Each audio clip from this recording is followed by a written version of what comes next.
Fernando, o ano do Santos, só para a gente. O assunto bola é mais tarde, mas para a gente recapitular algumas coisas. O Santos, ano passado, em campo, teve um desempenho surpreendente, né? O torcedor santista, talvez no início da temporada, ele não esperava que o clube terminasse na segunda colocação do Brasileiro e jogando um futebol muito vistoso, né? Talvez por conta do treinador, do ex-treinador, o Sampaoli, que passou por lá. Dá para a gente dizer o mesmo sobre as finanças do Santos? E aí eu já vou projetar para todo mundo ver aqui o nosso relatório. Tem o link aqui na descrição do vídeo. Acessem e acompanhem com a gente. Mas vocês verão aqui também. Dá para dizer o mesmo, Fernando? Foi surpreendente? Foi positivo o ano financeiro do Santos, né, de 2019? Olha, Munir, aí é aquele papo de economista, né? Sempre tem os dois lados, né? Positivo e negativo para você analisar, mas vamos olhar o seguinte, o clube teve a receita recorde, 400 milhões de reais, né? Só que dessa receita recorde você teve 215 milhões de reais vindo de jogadores, né?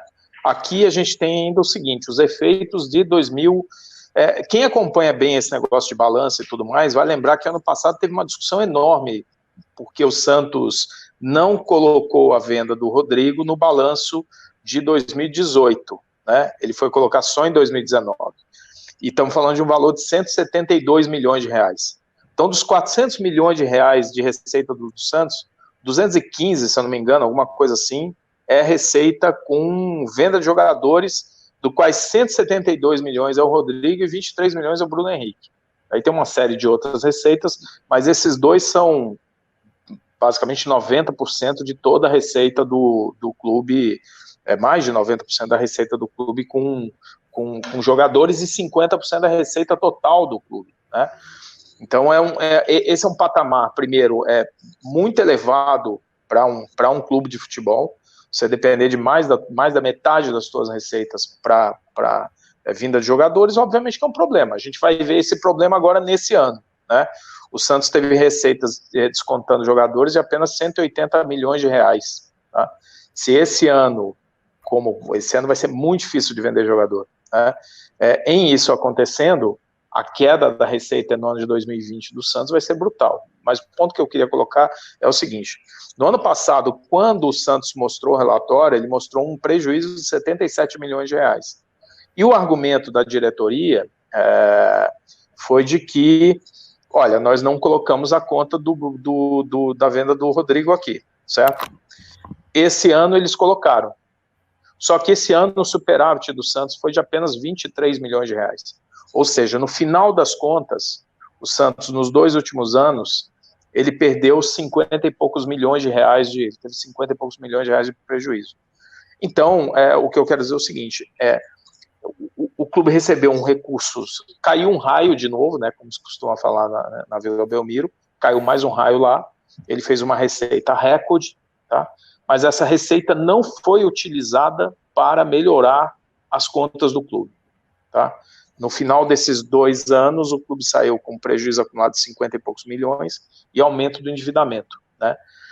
Esse é o grande problema do futebol brasileiro, e isso é o que diferencia Santos de Flamengo, vários clubes de Flamengo, né? Quando hoje todo mundo olha e fica espantado com a situação que o Flamengo está, precisa entender o seguinte, o Flamengo, quando teve aquela reestruturação, estamos falando lá de 2014, 15, ele pegou, por exemplo, uma receita extraordinária, que foi a negociação do contrato deles com a Adidas, e ao invés de usar aquilo para contratar jogador, eles usaram aquilo para pagar as dívidas.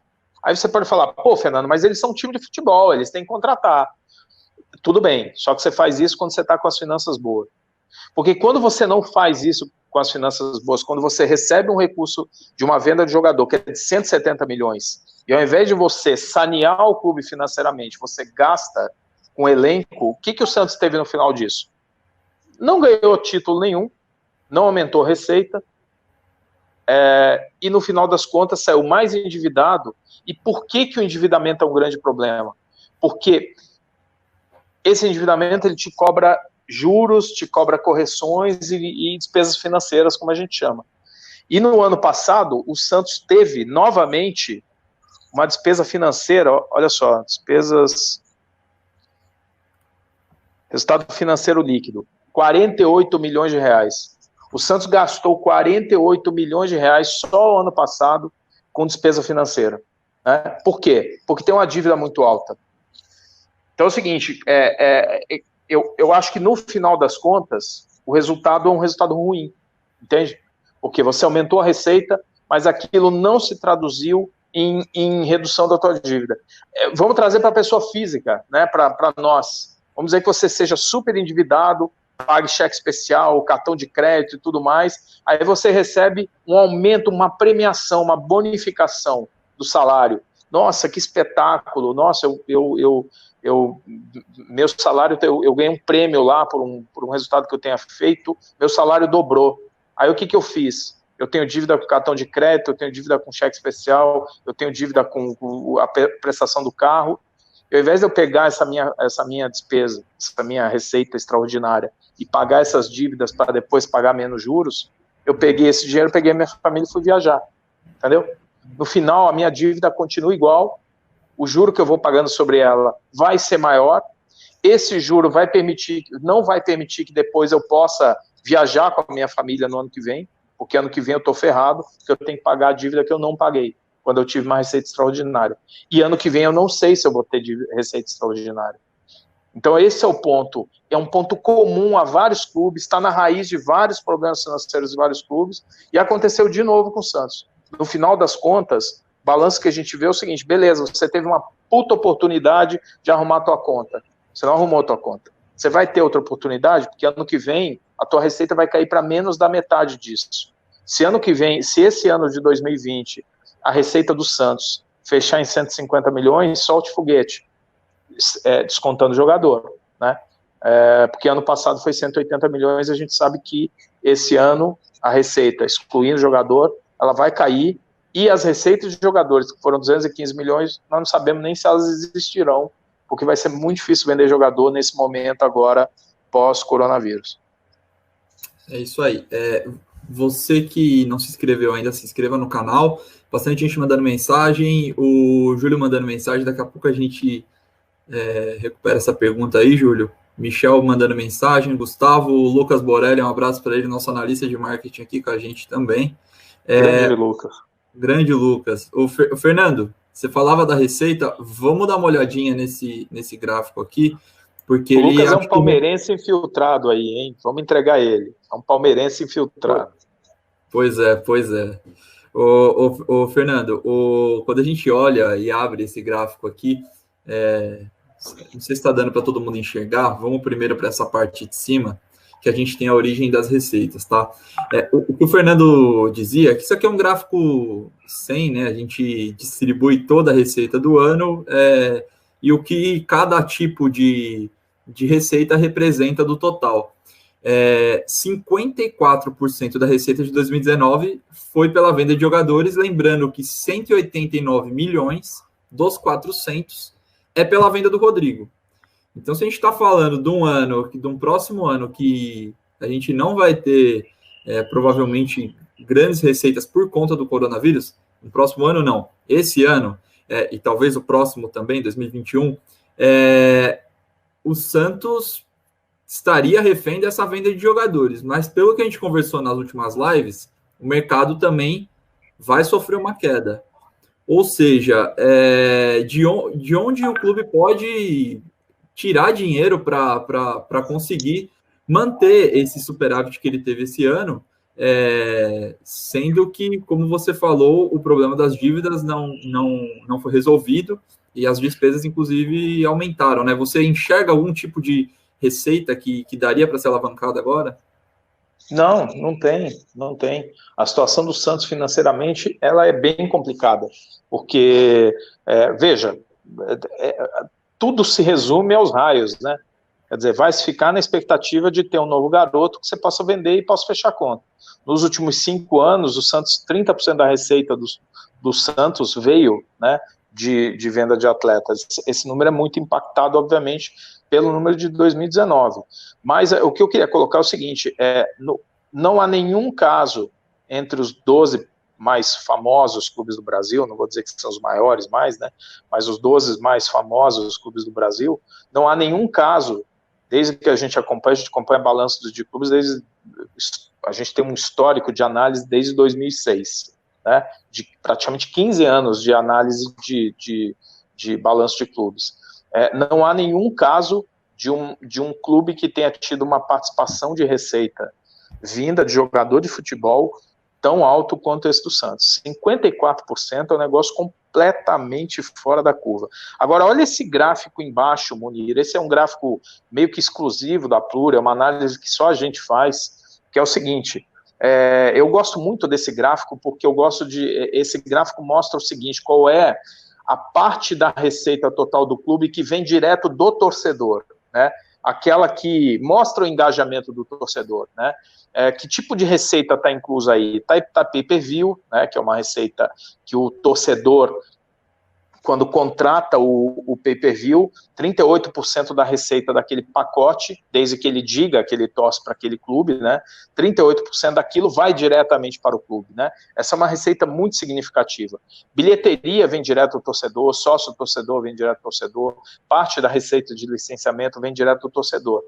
As outras receitas não vêm exatamente direto do torcedor, né? Indiretamente tem uma participação, marketing, venda de jogador não vem certamente, e transmissões que não sejam pay-per-view não vêm direto do torcedor. Então, quando a gente pega esse número, você repara, o Santos já chegou a ter 38% da sua receita em 2015 vindo do torcedor, né? Hoje, nós atingimos, nesse ano de 2019, foi o menor patamar da história do Santos. Só 9% vieram, se você descontar o pay-per-view, né? E 18% no total veio considerando também o pay-per-view, que é um número bastante pequeno, né? Quer dizer, 1 em cada 5 reais que o Santos arrecada vem do seu torcedor. O restante vem da força da marca e do trabalho histórico que o clube tem de revelação, né? Esse é um trabalho, eu bato muito o seguinte, eu acho que a vantagem competitiva do futebol brasileiro, ela obviamente é a revelação de jogador. E eu acredito muito que a revelação de jogador é o caminho para você sanear financeiramente os nossos clubes, né? Só que ela tem, obviamente, momentos que não são favoráveis. Por exemplo, quando você tem um negócio como o coronavírus. O mercado vai travar agora e justamente quem vai sentir nesse momento são os clubes que mais dependem dessa receita. E se você é um cara que depende dessa receita e está mal financeiramente, como é o caso do Santos, né, você pode ser tentado a ter que torrar tuas pérolas, porque você precisa fechar o caixa. Então agora o que você vai ver? O Santos está com diversas contas pendentes, com atraso, haviam 2 parcelas, inclusive foi uma ressalva dos auditores, 2 parcelas do Profut em atraso, o auditor inclusive ressalvava que ele não sabia medir quais os impactos desse atraso sobre as finanças do clube, porque você pode ter o teu contrato revogado, você pode ter multas e retroativas entrando na tua conta. Então, a situação do Santos, quando você vai olhar o passivo, vai olhar os atrasos, vai olhar... O Santos tem pendência com o Wolfsburg, ainda referente ao Bruno Henrique, que ele vendeu para o Flamengo e recebeu o dinheiro. E ainda tem pendência, discussões com o clube que ele comprou o jogador do qual ele já vendeu e recebeu. Quer dizer, por aí você vê, quer dizer, que há problemas, quer dizer, complicados aí nas finanças do Santos, né? Esse gráfico que o Munir está mostrando agora aí é a receita com a evolução da receita com vendas de jogadores, né? 216 milhões de receita no ano com venda de jogadores, né? Agora você vê, mesmo isso aqui é importante, né? Porque quando você compara, por exemplo, o Santos com o São Paulo, por exemplo, e outros clubes aí, depois no final a gente vai ter muito estudo mostrando isso, mas você vê que mesmo para o Santos, essa venda desse ano é uma venda fora da curva. O melhor ano do Santos tinha sido 2017, que ele tinha vendido 79 milhões, tinha feito 79 milhões com receita de jogadores. esse ano foi 216 milhões, esse ano também é um ano fora da curva, né? E você vê que no acumulado, quando você olha ali 10 anos, nos últimos 10 anos, o Santos fez 607 milhões de receita de jogadores. Isso o Flamengo fez em 3 agora também, né? Porque o Flamengo não tinha histórico, né? Quando você olha o São Paulo é um clube que faz receitas sempre muito constantes e, não sei, alguns casos pontuais, mas é um clube com muita tradição e presença no mercado internacional. Vende bem seus jogadores, né? Essa é uma tradição antiga do São Paulo, né? Tem outros clubes que também fazem isso muito bem, os gaúchos fazem isso muito bem, o Atlético Paranaense faz isso, não na magnitude do São Paulo. O São Paulo faz isso melhor que os demais, historicamente, e o Flamengo, recentemente, está nessa linha. Agora, por que esses clubes têm em comum, historicamente? Não está, historicamente não, mas nos momentos em que aumentaram muito a receita para o jogador, não está com pires na mão. Se você vai para uma negociação para vender jogador e você está precisando de grana, você está ferrado. E nesse momento agora, você vai ter um mercado muito pouco demandante, você não vai ter demanda para contratar jogador, né? E vai ter o comprador de oportunidade, que é aquele cara que vai balançar a notinha na frente do vendedor desesperado, e aí vai ganhar um bom desconto. Vamos ver como é que o Santos vai se comportar nesse mercado, se ele vai segurar as joias aí, se ele vai conseguir segurar as joias, mas isso tudo está acontecendo porque no momento em que você tem a condição de efetivamente se arrumar financeiramente, você não fez isso. Daqui a pouco a gente vai falar sobre endividamento e vamos ver isso. Agora, Munir, voltando à tua pergunta, a crise pega os clubes, a gente está falando isso nas lives a semana inteira, pega os clubes numa situação muito delicada, porque, de novo, quando você olha as receitas do Santos, você vai correr para onde? O Santos já começou a perder patrocinador, já saiu o anúncio de perda de patrocinador já, né? As receitas tirando venda de jogadores, elas não estavam apontando em 2019 para uma situação positiva, uma situação muito favorável. E esse ano vai ser uma situação pior. Então eu continuo lançando aí o meu desafio aí para quem estiver disposto, não vão ser muitos que vão estar dispostos, mas que vai ser, que você vai ver aí no ano que vem, no balanço 2020, um vermelho disseminado, entendeu? Então as contas vão estar todas com quedas em relação a 2019. Inclusive, o faturamento do setor dos clubes de futebol como um todo, que atingiu, que deve atingir em 2019 o patamar recorde, muito por conta do crescimento absurdo da receita do Flamengo, né, que foi da ordem de 300 milhões de reais, até mais, vai fazer com que em 2020 o faturamento do setor, dos 34 maiores clubes do Brasil, que são os que a Pluri acompanha, voltem ao nível de 2014, tá? Nós vamos retrair 6 anos, vamos retornar 6 anos no tempo.